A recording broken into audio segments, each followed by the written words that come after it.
How's it going, gamers? Chongo here once again with another video for you guys, but this is the new series that I'm doing called A Road to an IT Degree. This is the first episode, so basically I'm going to pretty much outline what I'm going to be doing, as well as explain probably some of the stuff of actually getting into uni and applying and all that kind of stuff. So first off, I'm going to start talking about the actual applying for uni. Now, this is nothing like applying for high school or anything like that, where you just choose your subjects and the time, because when you go to uni,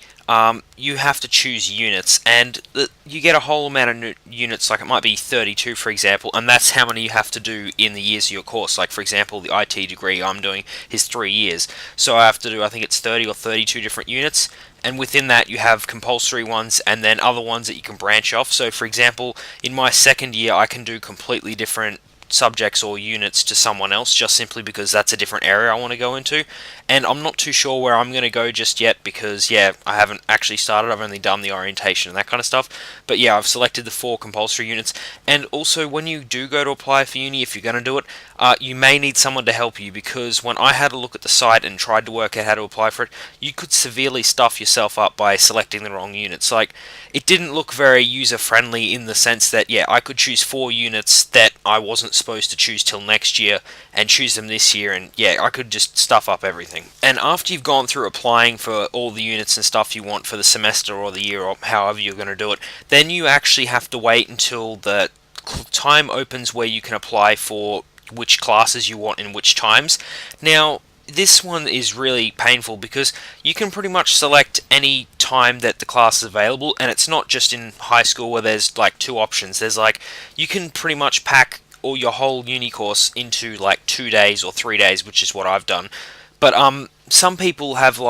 if you wait too long or you get into your course later on, you may have like 1 or 2 things each day. So I don't know, that depends how you want to do it, if you would prefer having 1 or 2 things each day, but for me it's a lot easier to have like 2 full days and 1 small day, instead of having to go into uni every single day just for an hour or 2. Even though I've only done orientation at university so far, I can already tell it's going to be completely different from high school, because back in high school, you weren't able to leave the school grounds or do anything like that, whereas in university, they don't really care. Like, people can just walk in whenever and walk out whenever, and I'm pretty sure you don't actually even need to turn up to all the lectures, even though I'll probably turn up to the first couple and see if I actually want to keep going to them or not. But some actual unis offer recordings of the lectures, so I might be using those if, I want to miss a lecture or I want to do something else. But it just feels completely different from high school, and there's a lot more people there. Like, our high school had like 1,000 students, and I thought that was a lot, whereas this one, there's like, I don't know, 40,000 different students, and when you go in there, it's completely packed. And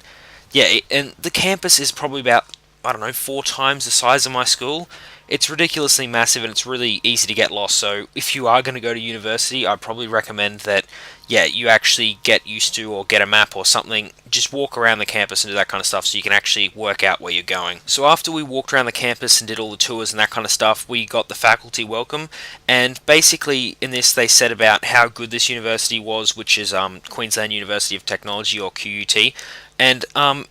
basically how good their IT program and all this kind of stuff was. And then they went on to say that basically any new IT or technology stuff, they're actually going to tell their IT students, which I thought was really interesting, so you'd be very up to date if you go and do an IT course and all that kind of stuff. And then they talked about this program, or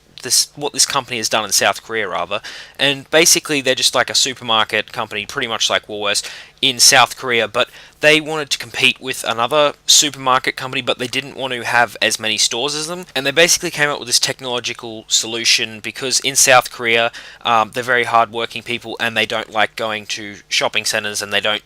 go out to supermarkets a lot, because it's very painful, and they usually do it like all together. They don't go and do many shops, they usually just do into one. So anyway, the solution they came up for was they took photos of the supermarket and stuck them up at train stations, and what you could do is you could use an app on your phone that you could download, and you could scan them and basically add items to your cart, and you could get it delivered to your house when you get home that night. And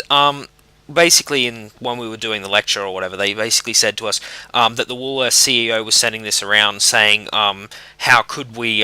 do this in Australia, and basically they're starting to launch that in Australia now. I think they started it in Melbourne or Sydney, and it'll probably move throughout Australia if it's successful, and Melbourne or Sydney, and I'll put a link in the description to the video of that, and I thought it was very interesting, so you guys might enjoy it. And they've also said that they've actually got some places where you're able to, like, if you've come up with an idea for something you can commercialize, they can actually help you with your idea and help it grow, and you can still do your study as well. So I thought it's pretty cool that they've, yeah, if you've got an idea to create some new IT thing, that you can actually move along and do it. Not somewhere where they're just like, no, just stick to your degree, wait till you get out to be creative and make your stuff, where you can actually do it in university. I thought that was really awesome. So this series I'll be doing pretty much once every 2 weeks, so the next episode will be not next Friday but the Friday after, and by that point I would have had 2 weeks of university, so the information I'll be talking about will be a little bit more specific to IT, since I would have started all my units and all that kind of stuff. So if you like this idea for a series and you want to see more, subscribe, because I'll have another episode up of it